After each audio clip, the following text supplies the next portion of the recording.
یہ بات تو ہم سب جانتے ہیں کہ البرٹ آئنسٹائن ہسٹری کا سب سے بڑا جینیس تھا، اتنا جینیس کہ وہ اکیلا ہی ہزاروں سائنٹسٹ سے زیادہ دماغ لڑا سکتا تھا۔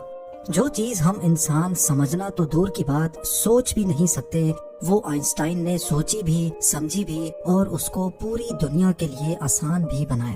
البرٹ آئنسٹائن ایک فزسسٹ تھے جنہوں نے تھیوری آف ریلیٹیوٹی، E=mc² اور فوٹو الیکٹرک افیکٹ کے لاز بنا کر پوری دنیا کو حیران اور پریشان چھوڑ دیا تھا، اور اس کی وجہ سے ہی ان کو نوبل پرائز سے بھی نوازا گیا۔ ان کی ایکسٹرا آرڈنری سوچنے اور سمجھنے کی صلاحیت دیکھ کر لوگ سمجھتے تھے کہ آئنسٹائن کے پاس ایک اسپیشل برین ہے جو ہم عام انسانوں سے کافی زیادہ مختلف ہے۔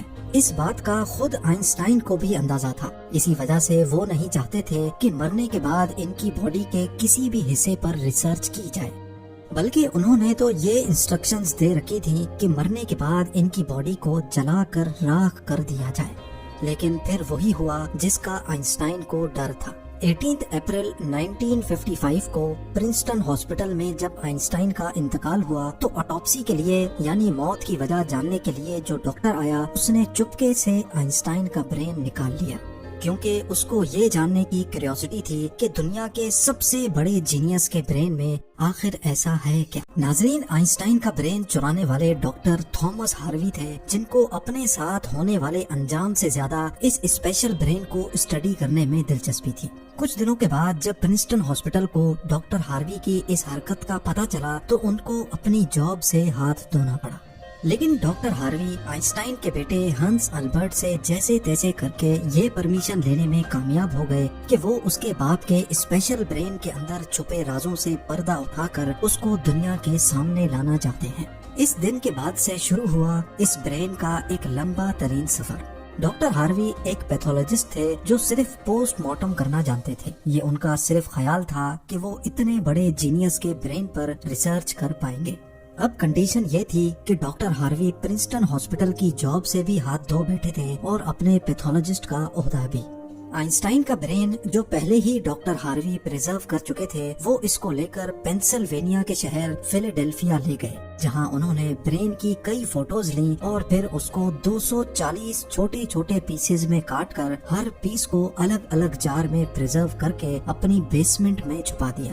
اسی مسئلے کو لے کر ڈاکٹر ہاروی کا اپنی بیوی کے ساتھ کئی بار جھگڑا ہوتا رہتا تھا، کیونکہ ان کی بیوی اکثر یہ دھمکی دیتی تھی کہ وہ اس برین کو اٹھا کر کہیں پھینک دے گی۔ ایک دن جھگڑا اتنا بڑھ گیا کہ دونوں میاں بیوی کو ڈائیورس لے کر الگ ہونا پڑا، اور ڈاکٹر ہاروی برین لے کر کینزس کے شہر وچٹا چلے گئے، جہاں وہ ایک بایولوجیکل ٹیسٹنگ لیب میں میڈیکل سپروائزر کی نوکری کرنے لگے، اور یہاں وہ اپنے فارغ ٹائم میں آئنسٹائن کے برین پر خوب اسٹڈی کرنے کی کوشش کرتے۔ اس کے بعد کئی بار وہ الگ الگ جاب چھوڑ کر مختلف شہروں میں یہ برین لے کے گھومتے رہے۔ کئی سال گزر چکے تھے لیکن ڈاکٹر ہاروی آئنسٹائن کے برین پر کچھ خاص ریسرچ نہ کر سکے، الٹا ان کا میڈیکل لائسنس ہی کینسل کر دیا گیا، اور نوبت یہاں تک آ گئی کہ ان کو ایک پلاسٹک کی فیکٹری میں جاب سٹارٹ کرنی پڑی۔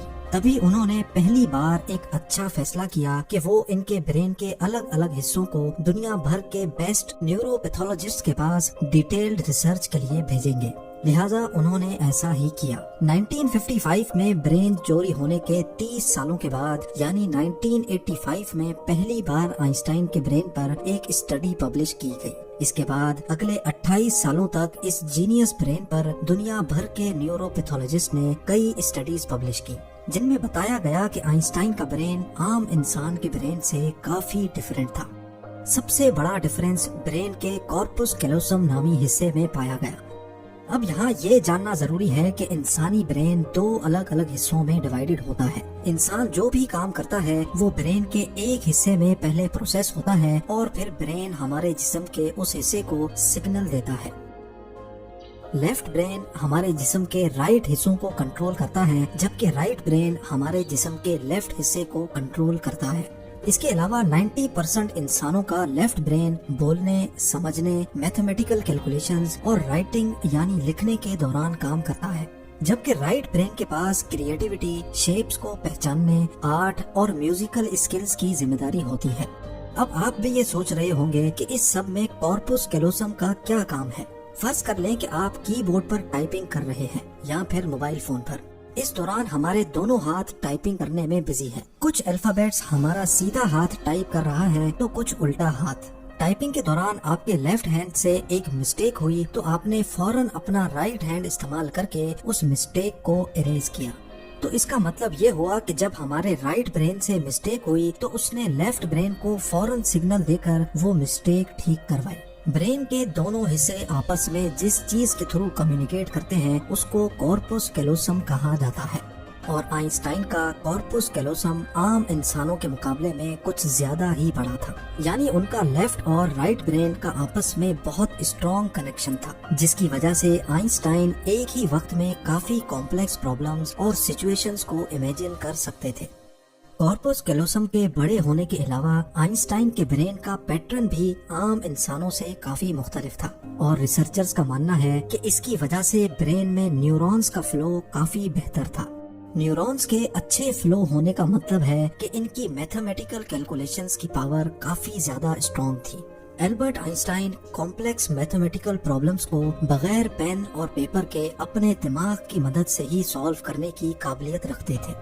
نیورونز زیادہ ہونے کی ایک اور وجہ بھی ریسرچ پیپرز میں بتائی گئی. جب آئنسٹائن کے برین کا وزن کیا گیا تو اس کا وزن 1230 گرام تھا، جبکہ عام انسانوں کا 1400 گرام ہوتا ہے.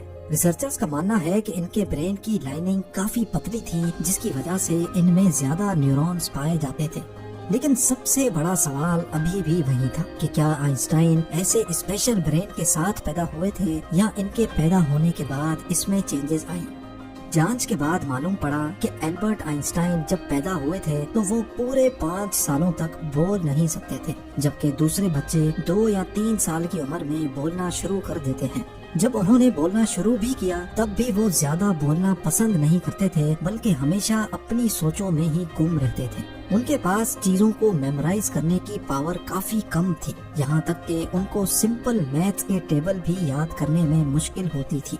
وہ میتھس اور نمبرز کو لاجیکل طریقوں سے پروسیس کرنے کے ماسٹر تھے، نہ کہ ان کو رٹا لگا کر یاد کرنے کے. اسکول لائف میں باقی ہر سبجیکٹ میں آئنسٹائن فیل ہوتے تھے، صرف میتھس اور سائنس وہ واحد سبجیکٹس تھے جس میں آئنسٹائن کے نمبرز سب سے زیادہ آتے تھے.